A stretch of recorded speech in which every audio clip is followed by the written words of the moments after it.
Hello friends, मैं हूं विकल।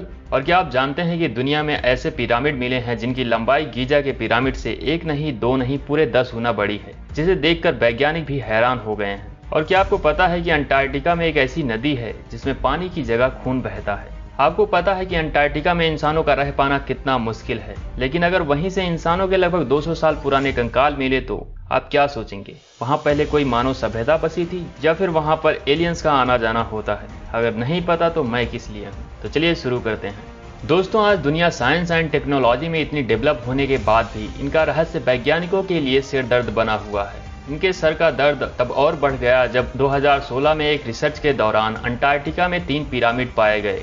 और यह जानकर आपके होश उड़ जाएंगे कि इस पिरामिड की लंबाई 1200 मीटर थी, यानी मिस्र के गीजा के प्रसिद्ध पिरामिड से 1 या 2 गुना नहीं बल्कि 10 गुना ज्यादा ऊंचाई के पिरामिड थे। कुछ लोगों का तो ये कहना था कि शायद यहाँ पहले कोई सभ्यता रहती होगी और यह उन्हीं लोगों के द्वारा बनाई गई होगी, लेकिन वैज्ञानिकों ने इस थ्योरी को पूरी तरह से खारिज कर दिया।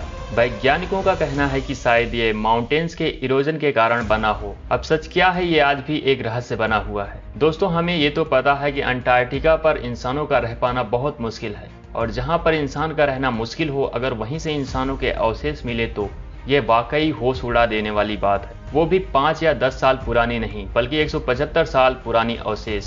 दरअसल अंटार्कटिका पर लिविंगस्टन नाम का एक द्वीप है। यहाँ साल 1980 में चिली के रिसर्चर्स को एक महिला की खोपड़ी और जांघ की हड्डी मिली, जो कि 175 साल पुरानी है। यह दावा किया जाता है कि वो महिला चिली की स्थानीय निवासी थी, जिसकी मृत्यु 21 साल की उम्र में वर्ष 1819 से 1825 के बीच हुई होगी। ऐसा कहा जाता है कि इस महाद्वीप पर यह अभी तक का सबसे पुराना किसी इंसान का अवशेष है।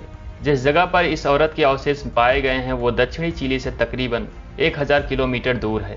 अब सवाल ये उठता है कि आखिर वो औरत यहाँ तक पहुंची कैसे होगी, क्योंकि डोंगियों के द्वारा इतना लंबा ट्रेवल करना संभव नहीं है। लेकिन अंटार्कटिका पर इसकी ये हड्डी ये गवाही देती है कि उस समय में ही यहाँ पर इंसानों ने आना स्टार्ट कर दिया था। साल 2014 में वैज्ञानिकों की कुछ टीम जब अंटार्कटिका में रिसर्च करने गए तो उन्होंने एक चौंकाने वाला खुलासा किया। दरअसल वहां उन्हें एक बहुत ही अजूबा आइसबर्ग मिला, जो दिखने में काफी बड़ा और रेक्टेंगुलर शेप का था, जिसे कई बार अंतरिक्ष से भी देखा गया था। यह देखने में नेचुरल की बजाय मैन मेड ज्यादा लगता है, इसलिए कुछ लोगों का मानना है कि यह शेप किसी यूएफओ के लैंडिंग की वजह से बनी है, क्योंकि आए दिन यहाँ पर एलियंस के होने का दावा भी किया जाता है। लेकिन कुछ वैज्ञानिकों का मानना है कि यह किसी आइसबर्ग के टूटने से बना है। अब सच क्या है ये तो आने वाला वक्त ही बताएगा। दुनिया में कई ऐसे रहस्य हैं जो सदियों से अनसुलझे हैं। ऐसा ही एक रहस्य अंटार्कटिका पर छिपा है। दरअसल अंटार्कटिका में एक टेलर ग्लेशियर नाम की जगह है, जहाँ से हमेशा लाल रंग का पानी बहता रहता है। यह रहस्य पिछले 100 सालों से बना हुआ था,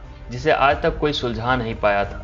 लेकिन हाल ही में अमेरिका की कोलोराडो कॉलेज और अलास्का यूनिवर्सिटी ने अपनी रिसर्च में पाया कि जहां एक तालाब पिछले कई लाख सालों से बर्फ के नीचे दबा हुआ था, और जैसे जैसे उस तालाब का पानी फ्रीज होता है वो अपनी गर्मी छोड़ता जाता है, और इसी गर्मी की वजह से यहाँ केमिकल एक्टिविटीज होती हैं, और इसी एक्टिविटी की वजह से जहाँ के पानी का रंग खून की तरह लाल हो जाता है।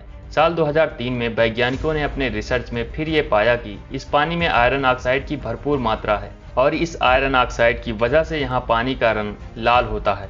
अब असल में क्या कारण है ये तो अभी तक ठीक से कोई नहीं जान पाया है। वीडियो अच्छी लगी हो तो वीडियो को लाइक शेयर सब्सक्राइब करना ना भूलें। मिलते हैं अगली वीडियो में।